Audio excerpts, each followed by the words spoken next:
Okay, people, welcome to the Vancast. I'm really pushing it on this one. I organized the day before, and the morning of, I kind of put it together. Okay, so yesterday we looked at a little bit. We looked at a 25-year. It's more than 25 years now, obviously. 11, 9, 30. Date of the Exxon Valdez. Previous to that, we looked at a little bit of oil spills in the Deepwater oil spill in 2009 or 10. When was that? So we did a little work with that, and I'll try to see if we can make a few connections between them. Okay, we did information. The Deepwater is in the Deepwater oil rig is off of Louisiana here, so we did that. And this one is in Alaska. So this nice graph that shows the effects from research from government sites. Government sites tend to be more conservative, so I feel comfortable with their information. So this is the timeline here, 25 years, and this graph covers these species have recovered. Below are species that are recovering or have not recovered.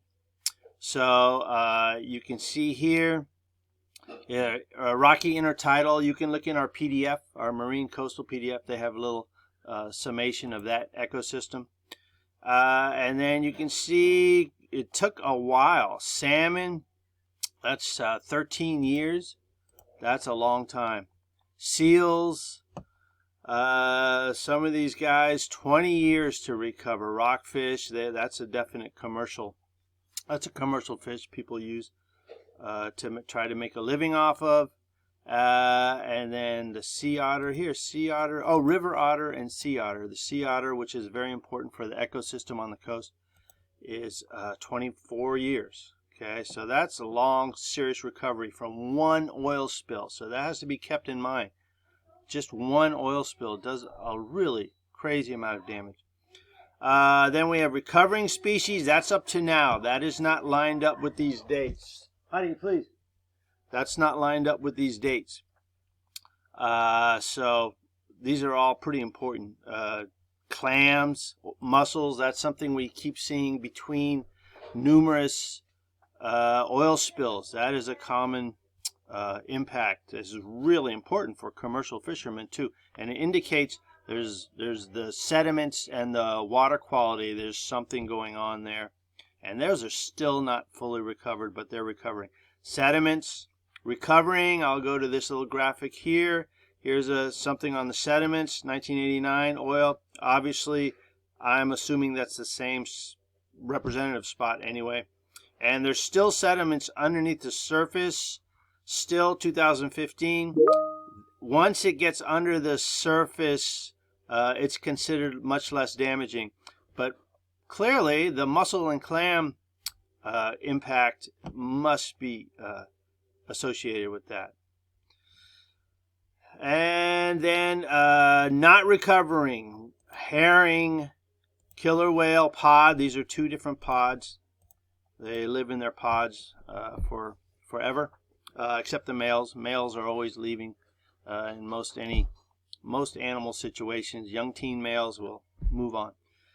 And then these birds, unknown status. I don't know what is up with them. But especially this herring, that is really a big deal. Herring are, don't really have expertise on that at all, but from what I've read, for some reason, being kind of in the middle of the food web, there can be large populations and really important to not only just people that fish, commercial fishermen, but also in the food web. And you guys are going to do research on that today. Okay, so I also wanted to mention, probably students didn't seem to catch it, the biggest, hugest impact or piece of information from oil spill after oil spill and disaster after disaster or something. There's almost always no baseline data to see how was the system previously before some impact. This is just the biggest darn issue all the time. Then a little table of effects from the Exxon Valdez. Okay, commercial fishing fleet reduced by half. You saw that yesterday. The productivity of many of these commercial fishing populations is clearly proven by the government charges about 1/10 the value of the pre-oil spill cost of a license. That says it all right there. That is crazy. And then we saw in the video really strong negative sociological, psychological impact. That's 10 years after. So that's very significant. And then the negative impacts on the economy are obvious. And they said in the video, I think like 500 residents left from one town. I mean, that's really, really a big deal. So these are very serious impacts. Okay, and above here, moving on very interestingly, look, this is, I didn't put the year. I'm sure within the last 10 years. The impacts, the amount of gallons of oil that get into the ocean. Big spills, much less than things like routine maintenance on boats. And then the biggest one, this is really a big deal. Down the drain, storm water runoff into the ocean. Much bigger issue for oil. And it spills right into the most productive areas of the oceans, which are the coasts. Whereas big spills, sometimes they'll spill away from the coast, which won't have as much impact.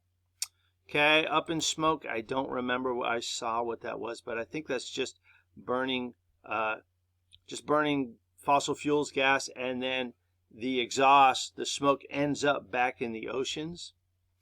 Offshore drilling, not as big a deal, and natural seeps. The ocean naturally has organic seepage of oil, which is kind of the upside of oil, is it is an organic molecule, so it does get broken down, but there can be heavy metals and toxins in it. Okay, so very interesting. Down the drain, stormwater runoff. That's the biggest source of oil into the oceans. So I just wanted to mention those. Okay, and now you guys are gonna have questions about herring, and I'm gonna show you, where are the questions here? By the way, where are we? We are in notes. The herring question should have been there. So I'm gonna go to Biosphere assignments, and these are the herring questions here. But let's look at a pretty awesome video about herring. Boy, I'm really pushing it here. I love these. Encircling the entire northern hemisphere of our planet.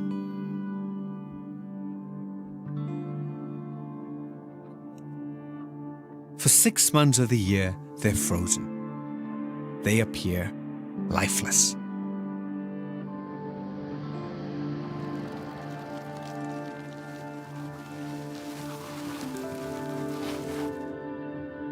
But when this place thaws, it exhales a giant breath, So yes, flooding we are the talking about planet herring. with oxygen.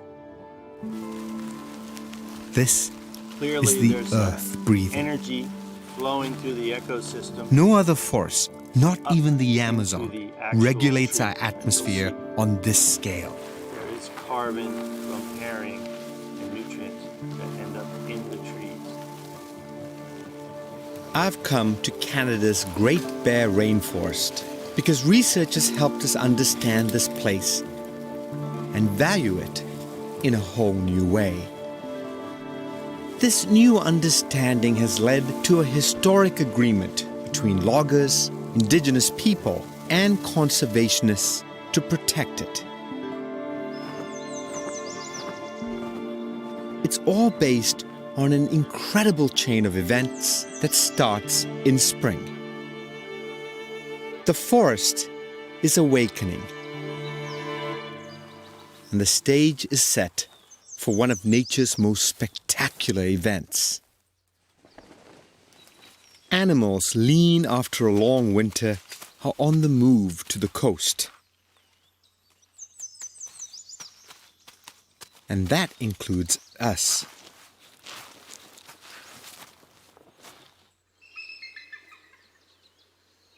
The First Nations people living here are combining the latest science with an ancestral understanding to reveal a whole new way of looking at this forest. They've helped expose a link between the life in the ocean, biggest stretches of forest on Earth. The Pacific Herring Run. Herring.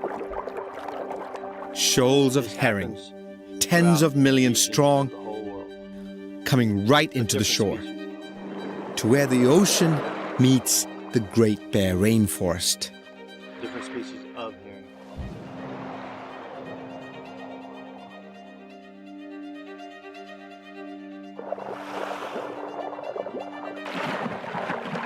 Their arrival provides a banquet.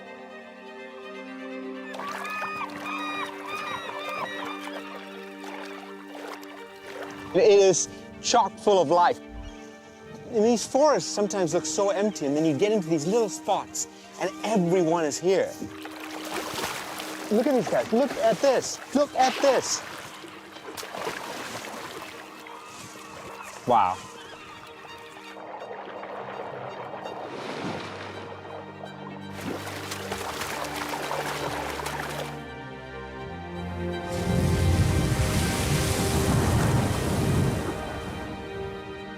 There's a huge humpback whale over there. He's just cruising up and down through the channel, just feeding.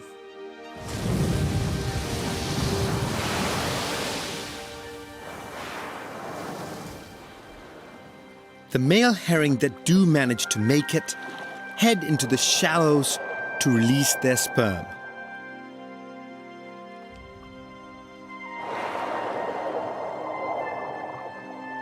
Then the females follow. They scramble for any surface they can on this boundary with the forest, like seaweed and fallen trees. They release their eggs in the hope that they would be fertilized. Each tiny egg is part of a vast fabric clinging to the shoreline. Millions per square yard.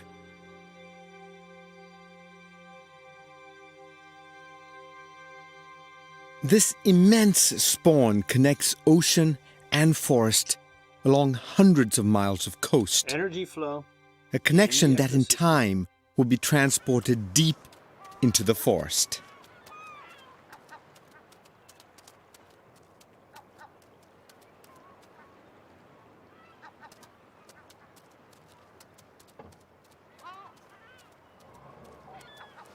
I mean, usually these animals would be found deep in the forest, hunting deer.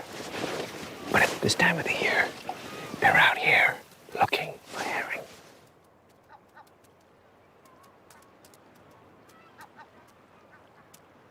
This footage is extremely rare. An iconic carnivore turning its attention to fish is not something you see every day. And other animals are just as keen on the herring as the wolves. From eagles to black bears to one other animal. Us. Wow. That is like 100 pounds. There's 100 pounds of caviar. Wow. It's good. It's the mildest flavored caviar with just a little bit of pine. I mean, it really, really tastes great. It really tastes of the ocean and the forest. It's nothing like it.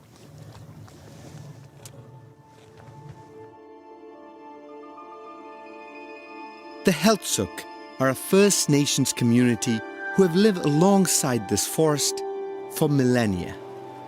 And they've come to know its most intimate.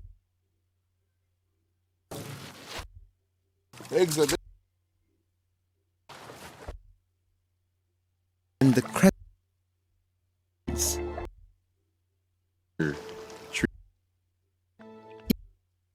from running into the water.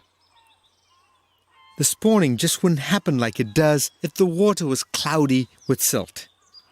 One of the big But three. the Heiltsuk know that there's a much more complex connection between the ocean and the forest.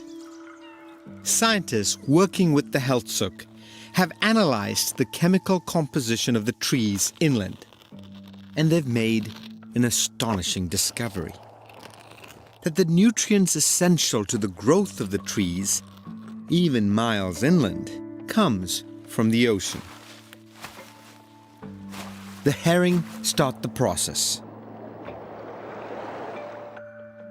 Salmon feed on those herring. Then they swarm up the rivers, carrying the pulse of nutrients deep into the forest, where bears are waiting. All along the animal trails here, you find remains of half-eaten ocean-going fish. Up to 2 tons in a single acre. 2 tons in 1 acre. Residue. It's these that decompose and then feed That's the nutrient trees. cycle right there. Single acre. Nutrient cycle. It's these that Bacteria, decompose bugs, and then feed the trees. making it available to our trees and other wonderful.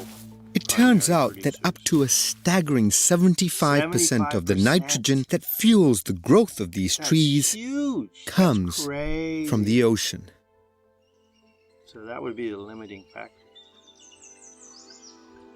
There are Those millions trees upon millions of possibly herring would and not be salmon there that without spawn this up and down these Energy, coastlines. the nutrient And input. animals I don't know bring for that sure. nutrient up into these trees. 75%. I mean, to me, that is just absolutely mind-boggling. That the ocean, that is that far away from me, really manages to reach right up into these forests, all the way to the very tips tell 'em. of these trees.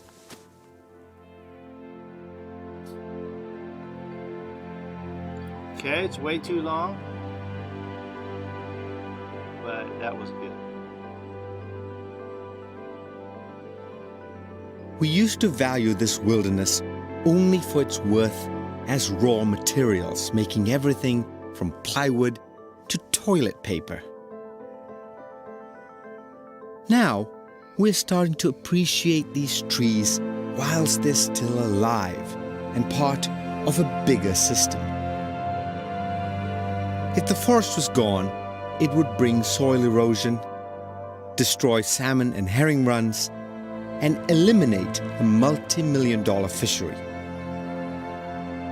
The reality of these discoveries, linking forests, oceans, and us, has meant that 5 million acres have been made off-limits to logging.